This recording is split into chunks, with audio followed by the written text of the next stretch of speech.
2029లో YCP అధికారంలోకి వస్తుందా లేదా? వైసీపీ చేసిన ఆ తప్పులేంటి? ఇప్పటికీ ఆ తప్పులు చేస్తూనే ఉందా? ఇప్పుడు గ్రౌండ్ రిపోర్ట్ తెలుసుకుందాం. Welcome to Palnadu punch. నేను మీ జేఎంఆర్. ఆంధ్రప్రదేశ్ రాజకీయాలు ఇప్పుడు ఏం మలుపు తిరుగుతున్నాయి? 2024 పోయింది, మరి 2029లో వైసీపీ మళ్ళీ అధికారంలోకి వస్తుందా?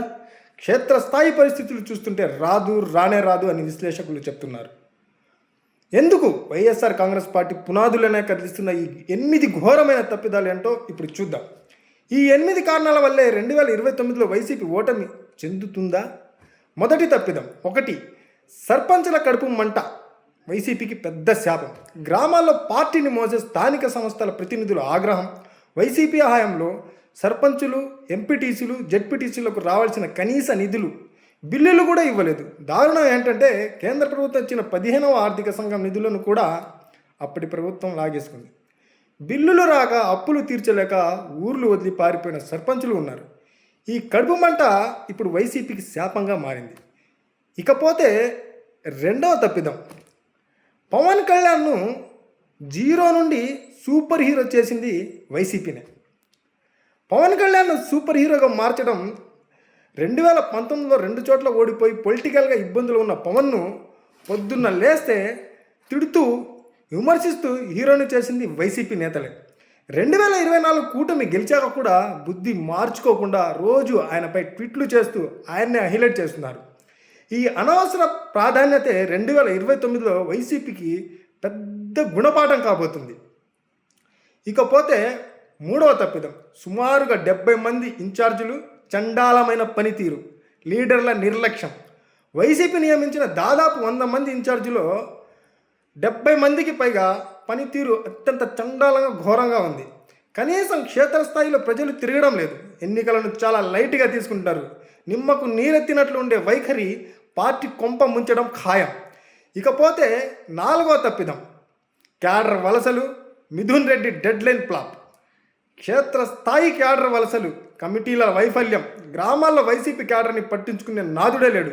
జనవరి 15 లోపు గ్రామ మండల కమిటీలను పూర్తి చేస్తామని regional coordinator Mithun Reddy deadline పెట్టారు. జనవరి పోయింది, మే నెల వచ్చింది, ఇప్పటికీ కమిటీలు లేవు. దీంతో విసిగిపోయిన క్యాడర్ అంతా జనసేన, టీడీపీ వైపు వెళ్ళిపోతున్నారు. ముఖ్యంగా జనసేన చాలా స్పీడ్గా ఈ క్యాడర్ని లాగేసుకుంటుంది. ఇకపోతే 5వ తప్పిదం, కూటమిపై వ్యతిరేకత ఉన్న వైసీపీకి నో ఛాన్స్. కూటమి ప్రభుత్వం ఉన్న ఎంతో కొంత వ్యతిరేకత వైసీపీ ప్లస్ అవ్వడం లేదు. కేంద్రంలో మోడీపై వ్యతిరేకత ఉన్నా అది రాహుల్ గాంధీకి ప్లస్ కానట్లే. అస్సాం, గుజరాత్లలో ప్రత్యామ్నాయం లేక బీజేపీని గెలిపిస్తున్నట్లే ఆంధ్రాలో కూడా వైసీపీ కంటే ఈ కూటమే 100 రెట్లు మేలురా బాబు అని భావనలోకి ప్రజలు వచ్చేస్తున్నారు. ఆ ఓట్లు వైసీపీ వైపు టర్న్ అవ్వడం లేదు. ఇకపోతే 6వ తప్పిదం, 1000 మంది ఉంటే 50 మందికి 1000 మంది ఉంటే 50 మందికి ఐడెంటిటీ కార్డులా.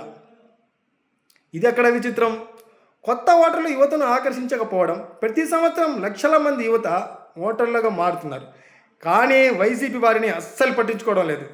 యువత రావాలంటే గుర్తింపు ఉండాలి, కానీ ఇక్కడ దారుణం ఏమిటంటే ఒక గ్రామంలో 1000 మంది వైసీపీ కార్యకర్తలు ఉంటే కేవలం 50 మందికే పార్టీ ఐడెంటిటీ కార్డులు ఇస్తున్నారు.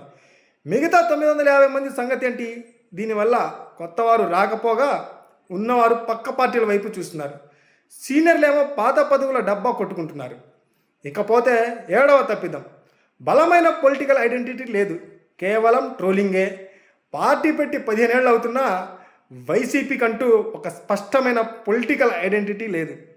బీజేపీకి అయితే హిందుత్వం ఉంది, టీడీపీకి అయితే అభివృద్ధి, జనసేనకు సనాతన ధర్మం అనే బలమైన ఐడెంటిటీస్ ఉన్నాయి. వాళ్ళు చేశారా లేదా తర్వాత సంగతి. ప్రతిపాదన బాగానే ఉన్నప్పటికీ మాదిగన్ లాంటి పేర్ల వల్ల సోషల్ మీడియాలో విపరీతంగా ట్రోల్లు జరుగుతుంది తప్ప పార్టీకి ఎలాంటి లాభం జరగడం లేదు. ఇకపోతే 8వ తప్పిదం, ఖాళీ నియోజకవర్గాలు, ఒకరికే 3 పదవులు. అత్యంత కీలకమైన నియోజకవర్గాల్లో ఇన్ఛార్జీలు లేకపోవడం. అనకాపల్లి, పాయకరావుపేట, చోడవరం, భీమిలీపట్నం, వైజాగ్ ఈస్ట్, వైజాగ్ వెస్ట్ లాంటి చోట్ల ఇప్పటికే లీడర్లు లేరు. పార్టీ అధికారంలోకి లేనప్పుడు బలోపేతం చేసుకోవాలి.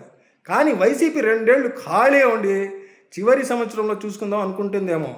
మరోవైపు లీడర్కి 2-3 పదవులు ఇస్తున్నారు. పోనీ ఆ ఇచ్చిన పదవులైన అర్హులకి ఇచ్చారా అంటే అది లేదు. చూశారుగా, ఈ 8 తప్పులను సరిదిద్దుకోకపోతే 2029లో వైసీపీ మళ్ళీ కోలుకోవడం అసాధ్యం. మరి దీనిపై మీ అభిప్రాయం ఏంటో కింద కామెంట్ చేయండి. పల్నాడు పంచ్ ఛానల్ను సబ్స్క్రైబ్ చేసుకోండి.